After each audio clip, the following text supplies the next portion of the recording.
రేవంత్ రెడ్డి గారు క్యాంపస్కి అయితే రావడం జరిగింది. కంచెలు లేకుండా పోలీసులు లేకుండా వస్తా అని చెప్పిన రేవంత్ రెడ్డి గారు నిన్న ఎట్లాగో ఉన్న పరిస్థితి తెలిసిందే. సో ఏం చెప్పదలుచుకున్నారు? నిరుద్యోగులకి నమ్మకం ఉందా మరి ప్రభుత్వం ఉద్యోగాలు ఇస్తుందని? ఇప్పుడు కంచెలు లేకుండా వస్తానన్నది మీరు అన్నట్టే కంచెలు లేకుండా వచ్చారు, కానీ పోలీసు లేకుండా అయితే రాలేదు. గత 3 నెలల ముందు ఈ నిన్న కంటే 3 నెలల ముందు అదే ఉస్మానియా యూనివర్సిటీకి వచ్చినప్పుడు అన్ని కంచెలు వేసుకొని వచ్చి మేము మళ్ళా డిసెంబర్ 9వ తారీఖు డిసెంబర్ 7వ తారీఖు మళ్ళీ ఇదే యూనివర్సిటీకి వచ్చి మంచి నిరుద్యోగులు మంచి తీపి కబురు చెప్తామని అన్నారు. ఆ విధంగానే రాష్ట్రంలో ఉన్న నిరుద్యోగులు అందరూ 35 లక్షల నిరుద్యోగులు అందరూ ఆ ఆశతోనే 3 నెలల నుంచి ఎదురు చూస్తున్నారు. ఇప్పుడు టీవీలు పెట్టుకుంటా సెల్లులు పెట్టుకుంటా ఓపెన్ చేసుకుంటా ఎక్కడ స్టడీ హాల్లో ఎక్కడ లైబ్రరీలో అందరు చూస్తున్నారు. ఏంటి సీఎం నోటిఫికేషన్ రిలీజ్ చేస్తాడో జాబ్ క్యాలెండర్ వస్తుందేమో అని ప్రతి ఒక్కడు కళ్ళకు అద్దాలు పెట్టుకున్నట్టు చూస్తూనే ఉన్నారు. కానీ నిన్న నిరుద్యోగులకి మాత్రం కనీసం వాళ్ళ గురించి మాట్లాడిన ఇది కూడా లేదు. అసలు నిరుద్యోగులు అసలు మాకు సంబంధమే లేనట్టు ఎవరిస్తారు. ఏమంటుండు రేవంత్ రెడ్డి గారు, ముఖ్యమంత్రి గారు, మీరు చదువుకోండి, మీరు ఎవరో పార్టీలు చెప్పింది విని మీరు వాళ్ళకి ఇది తొత్తులుగా మారి మీరు కేసులు చేసుకోకండి అని మాకు ఇండైరెక్ట్ భయపెడుతుండు. ఏంటి సార్ మీరు ఆ రోజు మరి మీరు కూడా వచ్చారు కదా, మరి ఆ రోజులో గత ప్రభుత్వం ఉంది కదా, మరి మీతో మేము తిరిగినప్పుడేమో కేసులు కావు. కానీ ఈ రోజు మేము నిరుద్యోగులుగా ప్రజాస్వామ్యంలో మేము ప్రశ్నిస్తే మాత్రం కేసులు అవుతాయి అని మాకు ఇండైరెక్ట్గా మీరు స్టేజ్ల మీద సభల మీద భయపెట్టిస్తున్నారు. ఎన్ని రోజులు సార్ మీరు ఇలా? మరి ఆ రోజు మీతో మేము వచ్చాం కదా, మరి ఆ రోజు మీ రాహుల్ గాంధీ ఇదే సిటీ సెంటర్ లైబ్రరీకి ఇక్కడే వచ్చి కూర్చున్నారు కదా, మరి ఆ రోజు మాకు కేసులు కావాలని మీరు చెప్పలేదా? మరి ఆ రోజు ఎందుకు మేము మాతో రండి, మీరు 6 నెలలు బుక్కులు పెట్టి మాతో రండి అని మేధావులు గొప్ప గొప్ప ప్రొఫెసర్లు గొప్ప నాలెడ్జ్ పర్సన్ డాక్టరేట్ చేసిన వాళ్ళు అందరూ వచ్చి ఇదే సిటీ సెంటర్ లైబ్రరీలో చెప్పారు కదా. మరి ఆ రోజు మాకు కేసులు అవుతాయని కేసులు అవుతాయని మీరు చెప్పలేదా? ఎందుకు? ఆ రోజు మేము రండి యువకులు, మీరు యువత రావాలి, ముందుకు రావాలి, యువత రాజకీయంలో రావాలి, వస్తే మీరు ప్రశ్నించాలి, ఇది ప్రజాస్వామ్యం, ప్రజాప్రభుత్వం, ప్రజాపాలన అని మీ రాహుల్ గాంధీ ఏమో రాజ్యాంగం పట్టుకొని కన్యాకుమారి నుంచి కాశ్మీర్ దాకా తిరుగుతాడు.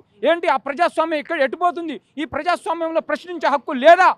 ఒక విద్యార్థిగా, ఒక నిరుద్యోగిగా ఇట్లా మాకు ప్రశ్నించే హక్కు లేదా? ఇట్లా ప్రశ్నిస్తే ఏదో వేరే పార్టీ వాళ్ళు మాకు పంపిస్తున్నారా వాళ్ళ తొత్తులు అంటా ఉన్నారు. ప్రతిపక్షాలు రెచ్చగొడతా ఉన్నారు, ప్రతిపక్షాల మాయలో పడి ప్రభుత్వంపై బురద జల్లే ప్రయత్నం నిరుద్యోగులు చేస్తూ ఉన్నారు. అసలు నిరుద్యోగులే కాదని మాట్లాడుతూ ఉన్నారు. అవును సార్, మీరు ప్రతిపక్షాలు రెచ్చగొడుతున్నాయంటే ఆ రోజు మీరు రెచ్చగొట్టారా మమ్మల్ని? మరి ఆ రోజు మీరే ఉన్నారు కదా, బస్ యాత్రలు పెట్టారు కదా, మరి ఆ రోజు మీరు రెచ్చగొట్టారా? మరి మీరు చేసింది అయితే సత్యము, ఈ వీళ్ళు చేస్తే వేరే వాళ్ళు చేస్తేమో అభిచారమా? మీరు చేసింది ఏంటి? మరి మీరు చేశారు కదా, మీరు బస్సు యాత్రలు పెట్టారు, మీరు ఎక్కడ ఖైరతాబాద్ ప్రెస్ మీట్ పెట్టారు, ఇందిరా పార్క్ సభలు పెట్టారు. మరి మీరు చేసింది ఏంటి సార్? అంటే ఒకరు చేస్తేమో ఇది మంచి సత్యము, మీరు చేసినప్పుడు సత్యము, వీళ్ళు చేస్తుందేమో ఇప్పుడు అసత్యమా? ఎలా మాట్లాడతారు సార్ ఒక సీఎం హోదాలో ఉండి మీరు? అవును సార్, మీరు తెలుగు మాట్లాడుతున్నారు, నాకు ఇంగ్లీష్ రాదు అంటున్నారు. నిజమే సార్, మీరు తెలుగు మాట్లాడుతున్నారు కదా, మేము తెలుగు మీడియం విద్యార్థిని పల్లెటూరులో గ్రామీణ ప్రాంతంలో గవర్నమెంట్ స్కూళ్ళు పెట్టిన స్కూల్లో చదువుకొని వచ్చినాం, అదే తెలుగు మీడియంలో చదువుకొని వచ్చినాం కదా. మేము గ్రూప్ 1లో తెలుగు మీడియంలో రాసినాం కదా ఎగ్జామ్. మరి గ్రూప్ 1 తెలుగు మీడియంలో ఎంతమందికి సెలెక్ట్ చేశారు? ఒకసారి మీరు నిన్న గ్రూప్ 1 సెలెక్ట్ చేసిన గ్రూప్ 1 దాంట్లో ఎంతమంది తెలుగు మీడియం అభ్యర్థులు ఉన్నారు? మాకు అన్యాయం జరిగింది కదా. మరి ఏంది మీరు ఏం చెప్తాం అనుకో అంటే మొన్న 40,000 ఉద్యోగాలు ఇస్తామని చెప్పేసి అన్నారు. సో నిన్న ఇలాంటి ప్రస్తావన ఏం రాలేదు. సో ఏంటి మరి నిరుద్యోగులు ఏం చేద్దాం అనుకోండి నెక్స్ట్ కార్యక్రమం? చాలా మంది ఇక్కడ ఉన్న చాలా మంది నాయకులు, కాంగ్రెస్ ఉన్న చాలా మంది చోట నాయకులు ఇక రేపు 9 వాళ్ళు ఫస్ట్ ఒకటే చెప్పదలుగున్నా, ఫస్ట్ అయితే పొద్దున్న నుంచి అంటే ముందు రోజు నుంచి మీకు ఎవరికి బంధించము, ఏది ఐడి కార్డు అవసరం లేకుండా, ఎవరికైనా ఏది పాస్ లేకుండా అందరికీ ఎలా ఉంటుంది ఇక్కడ.